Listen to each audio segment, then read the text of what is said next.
It is almost axiomatic in the modern church that servants are prophets and prophets are servants.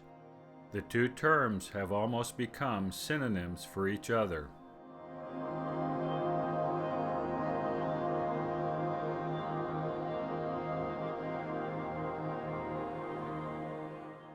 The Church openly and regularly teaches that the voice of my servants in the Lord's declaration refers to his prophets and none else.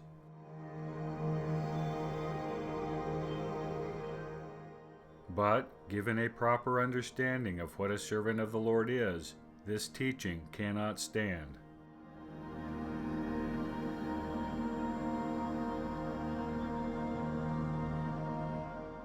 A servant of Jesus Christ is someone who has entered into debt bondage servitude through the ordinance of baptism.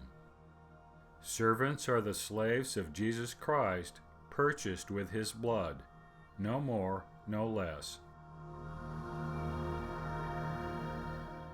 Servants can be prophets. However, as we have documented previously in this series, not all servants are prophets.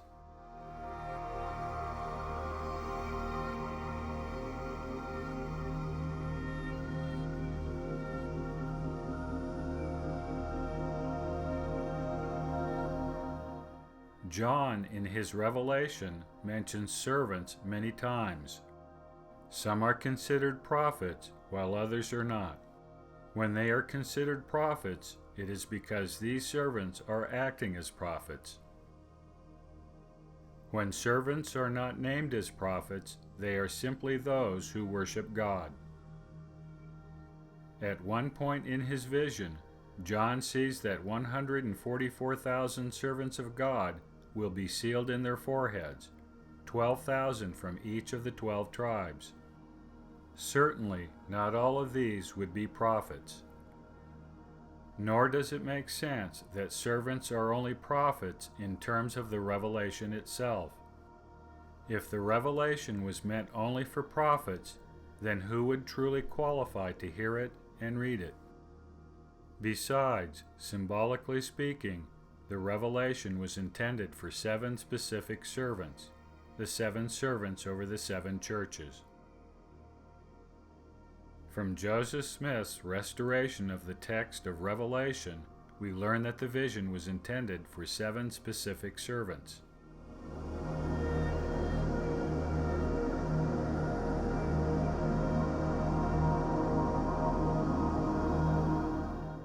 These servants are later referred to as angels. As the sacred number 7 indicates, these 7 servants or angels are to be understood symbolically and not literally.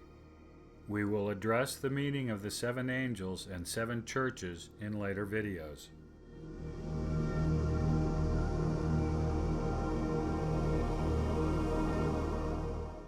Of course, not all those who claim to be servants truly are servants. Furthermore, not all those who have taken the covenant of debt bondage through the rite of baptism are necessarily numbered as servants in the Lord's kingdom of heaven. The Lord's servants must earn their station through obedience. Jesus Christ explained this point to his apostles. He declared that not all those who profess to be servants in the latter days would be accepted as servants.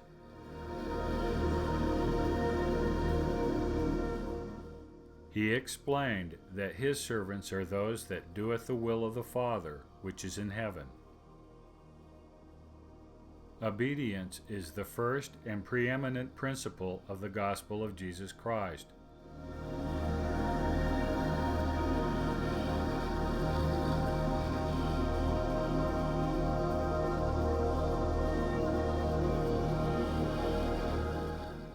One of the effects of the destructions of the second coming will be the separation of the wicked from the righteous, or, more accurately, the revealing of true servants and false servants. The Lord described this process in his parable of the 2 houses.